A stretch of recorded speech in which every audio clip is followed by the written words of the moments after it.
নমস্কার। এপ্রিল মাস চলে গেল, অথচ এপ্রিল ফুলের গল্পটা বলা হলো না। আমার জীবনের সবচেয়ে বড় এপ্রিল ফুল হওয়ার ঘটনা ঘটেছে এই 2025-এর এপ্রিলেই। শুধু এপ্রিলে নয়, একেবারে প্রথম দিনে, পয়লা এপ্রিলে। বলিনি, ভগবানের ইচ্ছাই বলা হয়নি। তিনি নিষেধ করছিলেন, কিরে এক্ষুনি বলিস না, এত সুন্দর একটা খবর পরে বল, একটু হজম কর, আগে হজম করে ধীরে সুস্থে বল। তাই আর বলিনি। এখন তিনি বলছেন, এবার বল, মাসটা চলে গেল, ভিতরে গজগজ করে কি হবে, এত চিন্তা করে কি হবে, বল। ঘটনা হচ্ছে, এপ্রিল মাসের 1 তারিখে ডাক্তারের কাছে গেলাম। ডাক্তার সিটি স্ক্যান দেখলেন ফুসফুসের, অন্যান্য টেস্ট দেখলেন। টেস্ট দেখে একটা নিদান দিলেন, বললেন, জবাব দিলেন আর কি, বললেন আপনার ফুসফুসের কোষগুলো ধীরে ধীরে শুকিয়ে যাচ্ছে, এটা শুকোতেই থাকবে। যদি খুব তাড়াতাড়ি শুকোয় তাহলে আপনি তাড়াতাড়ি পৃথিবী ছেড়ে যাবেন, ধীরে ধীরে শুকোয় তাহলে একটু ধীরে যাবেন। আমরা ধীরের ব্যাপারে চেষ্টা করতে পারি। ওষুধ দিলাম, খাবেন, আর আমার কাছে আর আসতে হবে না। যতদিন থাকেন ওষুধটা খেয়ে যাবেন। ওই হাঁড়ি কাঠে পাঠা বলি দেয়, একেবারে আমাকে সেইভাবে বলে দিলেন। এপ্রিল মাসের প্রথম দিকেই বলে দিলেন, তোমার দিন শেষ বাছা, এবার তুমি হরিনাম করো। তো ভগবানের রোগটা বাঁধালেন, আজকে বাঁধাননি। আসলে করোনার সময় 2021 সালে যখন হাসপাতালে ছিলাম, দীর্ঘদিন ভুগেছিলাম, ফেরার কথা ছিল না। ভগবানের দয়ায় ফিরে এসেছি পরিবার পরিজনের কাছে।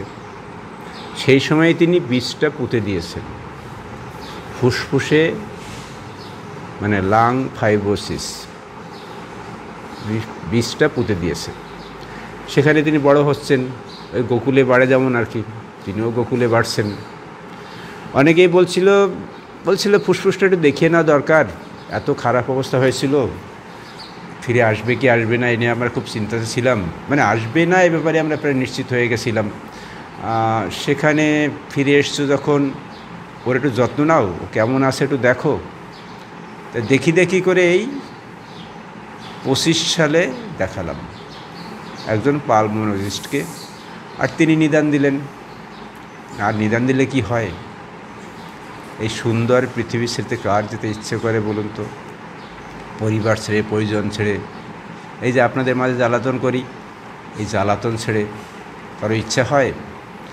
কিন্তু করা যাবে কি, তার ইচ্ছা, সৃষ্টিকর্তার ইচ্ছে তো সব হয়। তিনি চাইছেন আমি ফিরে আসি, ফিরে এসেছি। তিনি চাইছেন না আমি খুব বেশি দিন থাকবো না। তাই বলে কি কান্নাকাটি করব? না, কান্নাকাটি একটু করেছি, বিশ্বাস করুন, খুব কষ্ট হয়েছে। রাতের বেলায় সত্যি খুব কষ্ট হয়েছে, ঘুমিয়ে ঘুমিয়ে। সবাইকে ছেড়ে যেতে হবে, কিন্তু চিন্তা করে কি করব? জীবন তো এই। অবসরের পরে কাটিয়ে গেলাম অনেক দিন, এবার লড়তে হবে, ওই ভগবানের বিরুদ্ধে লড়তে হবে। তিনি যেটা বাঁধিয়েছেন, তিনি যে গাছটা পুঁতেছেন ধীরে ধীরে বড় হওয়ার জন্যে, তাকে আমি কতটা থামিয়ে রাখতে পারি, তার জন্য যুদ্ধ করতে হবে। সেই যুদ্ধটা কিছুটা হবে মেডিকেশানে, কিছুটা হবে এক্সারসাইজে, চেষ্টা করব। আসলে এই খবরটা